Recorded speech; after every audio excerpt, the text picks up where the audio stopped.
Hello guys, magandang umaga, magandang araw. Nandito tayo sa ating balkonahe mga kababayan. Dito tayo. Ngayon ang ating pag-usapan mga kababayan, i-lockdown daw nila ang Senado.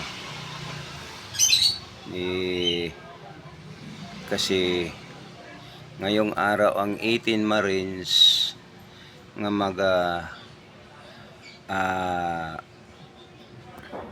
mag-attend ng investigasyon. So, ang sabi nila, guluhin ang Senado para ma-lockdown na hindi matutuloy yung 18 Marines sa pag salita o sa pag kung anong sasabihin nila. Kasi sila mga kababayan, takot sila nga malalaman o takot sila nga sasabihin ng 18 Marines.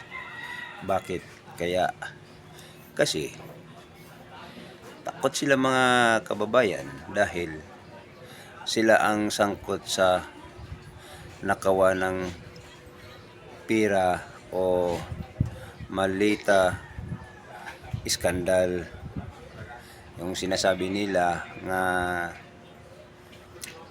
plug control ay wala naman kahit isang natatapos, although puro lang simulang walang katapusan kasi ninakaw nila ang pera ng mamayang Pilipino. Yun ang sinasabi nila nga plug control, no? So hindi natin sukat kalain na sila ay guguluhin nila ang Senado mga kababayan. So abang-abang tayo abang na guluhin nila. Alam nyo mga kababayan, mga kapatid, dyan sa Senado wala namang gulo yan kung hindi talaga guguluhin nila ni Marcos. Kasi talaga naman sila sila sa yung nakawan nilang pera, involved sila, na ayaw nila magsalita ang 18 Marines o mag-state witness. Marami palang mga Marines na mag-star witness, magsalita sa mga kung sinong na-deliveran, sino ang tumatanggap, no? Yun. Kaya takot-takot sila.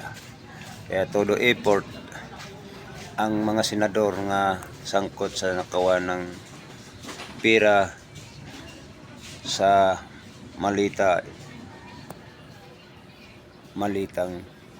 nawawala, no? So mga kababayan, yan doon sila napahiya sa mamayang Pilipino. So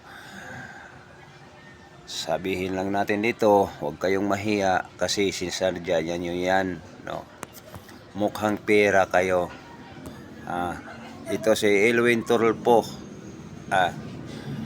yung nandyan sa Senado, mga bata ni Marcos, si Bisoto, ito parang si Ping Lacson. Ito si Ping Lacson, isa itong sundalo. Hinahangaan natin ito sa pagkasundalo kasi dito corrupt na dati. Ngayon nakatikim siya ng paldo-paldong pera.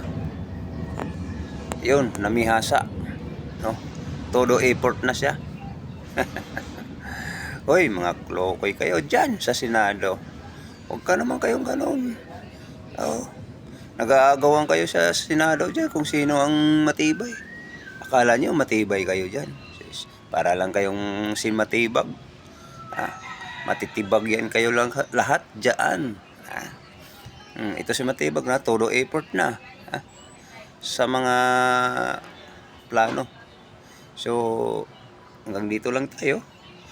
Kung nagustuhan itong video, i-share, i-comment o pindutin yung bell button sa ating baba ng YouTube. No? So maraming salamat sa ating mga followers, viewers.